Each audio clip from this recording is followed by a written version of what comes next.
Sup guys, it's Alex here and welcome to the 2025 Big 12 Tournament Predictions video.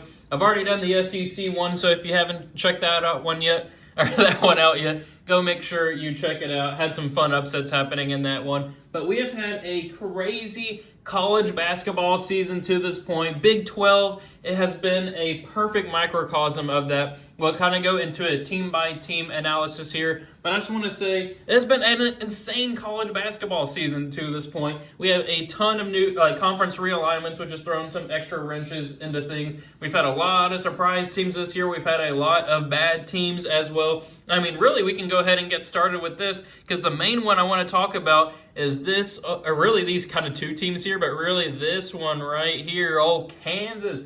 The Kansas Jayhawks, always one of the talking points for college basketball, but they were the number one team in the nation to start it off this year. I mean, with Hunter Dickinson there, with KJ Adams there, you have AJ Storr, you got Juan Harris, you got Zeke Mayo, you got Bill Self obviously coaching that squad, you got the history of Kansas. I mean, you had everything going for this program this year. It seemed like they were going to have easily a path to a one seed in the NCAA tournament. Looks set up for success, but you can see from the records here, 20-11 overall for Kansas, 11-9 in conference. Like what? I mean, this is a team that maybe has 3 conference losses all year, 5 if it's a bad year. Maybe for the overall record, you usually have 4 losses or so, 7 if it's a bad year. But basically 500 in conference play. Basically winning 2 out of every 3 games. I mean, by Kansas standards, which it's all just like standards here. Like, we're not saying Kansas is a bad team at all. But by Kansas standards, like, what a down year for the Jayhawks. There they are, the 6th seed in their conference this year, which is absolutely insane. And what really will kind of group them together with Baylor here, too. I mean, Baylor, they won the national championship, 3 years ago at this point? Same coach, Scott Drew, a lot of talent there with Edgecombe. I know he was hurt there for a little bit. But to be 10-10 in conference play, 10-10, and then overall record 18-13, like, this is a bubble team this year. This is a team that usually has a 1 or like a 2 or 3 seed in the NCAA tournament. They're a bubble team. Like right now, they're a 10 seed in a lot of bracketologies. Like they're not 100% a lock to make the tournament this year. I mean, they should be in. I would say they're probably like a 70-80% chance to make it as of right now. But I mean, it's still not a guarantee, which is crazy for the Baylor program. But then kind of looking here at the rest of the conference as well. I mean, Houston, they've been the class of the conference all year. You can see it right there. 19-1. I believe their only conference loss this year was to Texas Tech on the road, if I'm not mistaken. But what a year for Houston. I mean, they've been the class of the Big 12 for really the past 4 years or so. I mean, under Kelvin Sampson, this team has been incredible. I think they made the Final Four last year, too. I think they lost, or maybe it was 2 years ago where they lost to UConn. Maybe it was Elite Eight, something like that. But obviously, Houston probably will be a 1 seed for the NCAA tournament. I think they're kind of in that grouping for one of the last 1 seeds, maybe a high 2 seed, depending on what happens in the Big 12 tournament. But then you have Texas Tech. Really good season for them as well. 15-5 in the Big 12, 24-7 overall. Very good season. Then we get to Arizona. I mean, Arizona, they have had a season. They and once January came around, I think they lost their first 5 or maybe first 4 Big 12 games in a row. I mean, this was a team that was falling out of the NCAA tournament picture. They were on the bubble. I'm pretty sure they were actually out of the NCAA tournament back in early January. But now look at them, 3 seed overall. They went on a huge win streak, beating a lot of quality teams. I mean, hell, in one of my, I think late January, early February bracketologies, I had them winning the national championship. So, I mean, it was like this team, they have been up and down. They've kind of quieted down since then. At 2011 overall, 14-6. I mean, they were 6-5 entering Big 12 play and then had that little losing streak entering it. So, I mean, it's been a weird season for Arizona. Obviously, they have one of the most kind of controversial, not like in a bad way, just like Caleb Love. He's been all over college basketball at North Carolina and then here at Arizona. A lot of high expectations that he hardly ever meets, to be honest.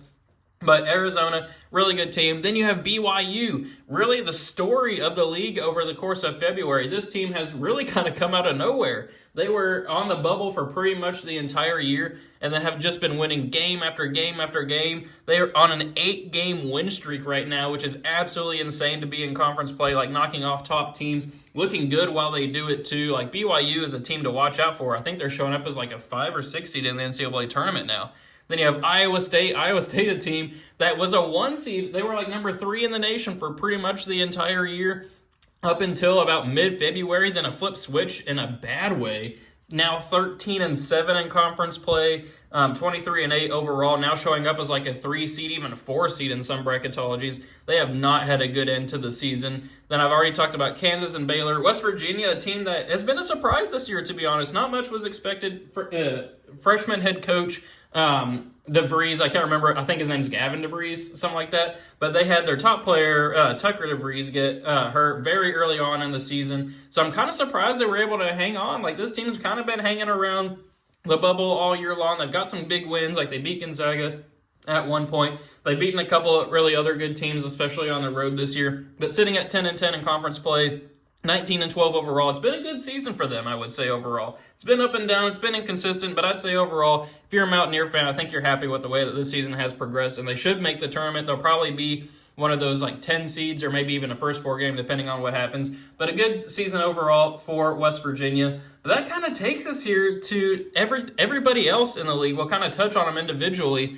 but really the top half or so of the league, I think really top 8 teams, they are all projected to make the tournament, but then everybody from TCU on down needs to actually win the tournament to be able to actually make the NCAA tournament. So very down season for TCU and Kansas State. Very disappointing there. Utah fired their coach a couple of weeks ago. Bad season for Utah. Oklahoma State, very bad season as well.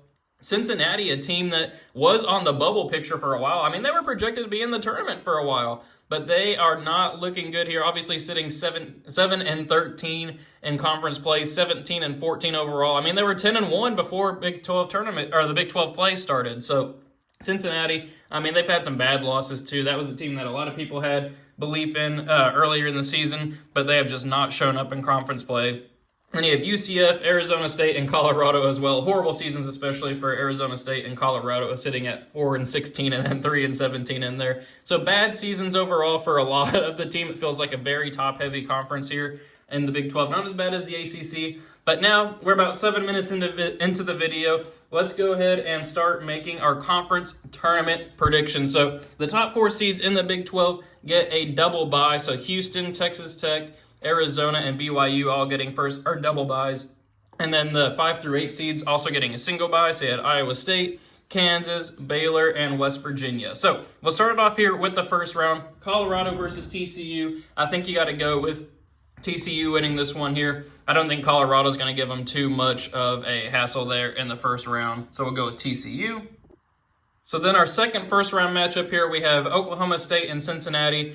These two teams actually just played yesterday. I believe Oklahoma State ended up winning that game. But I think in a rematch here, Cincinnati has been probably the better team as the season's gone on this season. I just talked crap about them about a minute ago. But I do think that Cincinnati can pull off the victory there and advance on to the second round. Then we'll have Kansas State here moving on past Arizona State. And then I'm going to go with UCF pulling off the slight 14-11 upset. I mean, this has just been like a very disappointing year for Utah. UCF was actually on the bubble for a little bit. They weren't really ever projected to make the tournament, but they at least were on the bubble for a while. I'll give them credit there. I'll give them a nice little 14-11 upset. So in the second round, technically, of the Big 12 tournament, TCU versus West Virginia. I'm going to go with the Mountaineers here. I think that Jamie Dixon and the Horned Frogs could move on here, but I'm going to go with West Virginia. They've just been the better team overall this season. Then we have Cincinnati versus Iowa State. I think Iowa State's going to be able to right the ship here. Cincinnati's tournament hopes are going to come to an end. We're going to go with the Cyclones.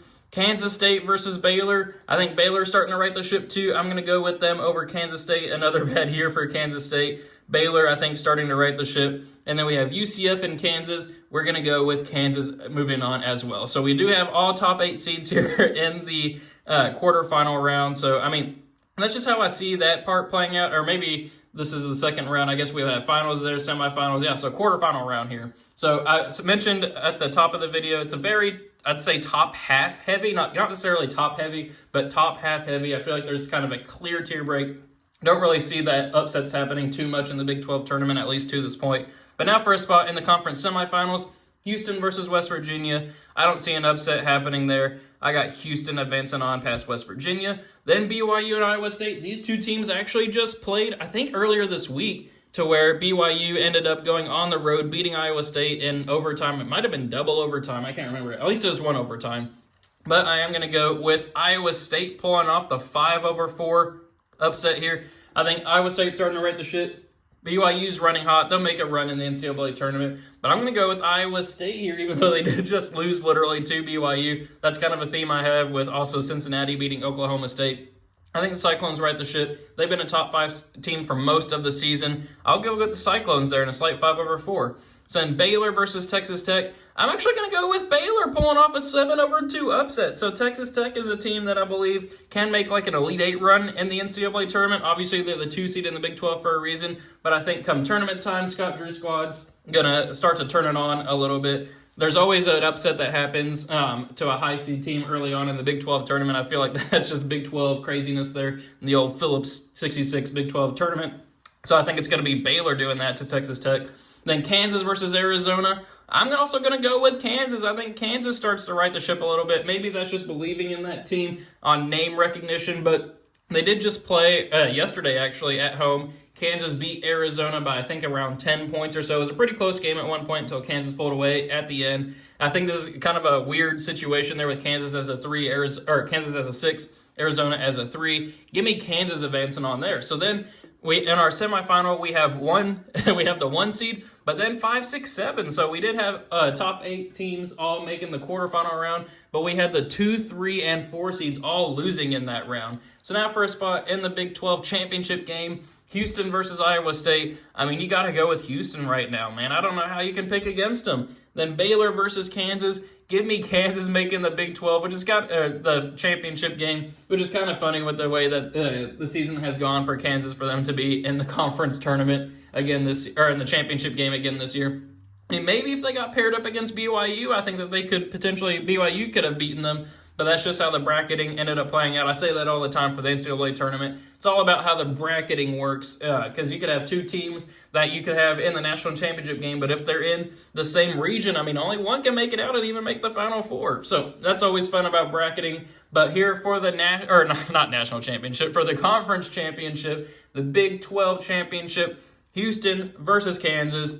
I think you got to go with Houston. Number 1 seed Houston beating the number 1 preseason team in Kansas. I just think Houston's playing too good a basketball this year. Their defense is absolutely insane. Their offense is pretty good too. Kelvin Sampson getting the conference championship game here, or conference championship title to his name. I mean, just what a season for the Cougars. I think Kansas can give them a run for their money. They played pretty tough earlier this week or last weekend, the last time that they played.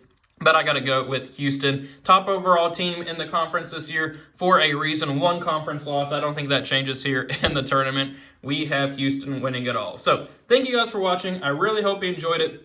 Let me know what you think of my predictions here in the comment section below. Always love to see what the people are thinking. Also love to know what the people are saying. Go ahead and make your own predictions in the comments below. Always like to see kind of where people have it different than I do. If we have it the same, just hearing thought processes, all that fun stuff. But anyway, thank you guys for watching. Really hope you enjoyed it. And I will see you all later.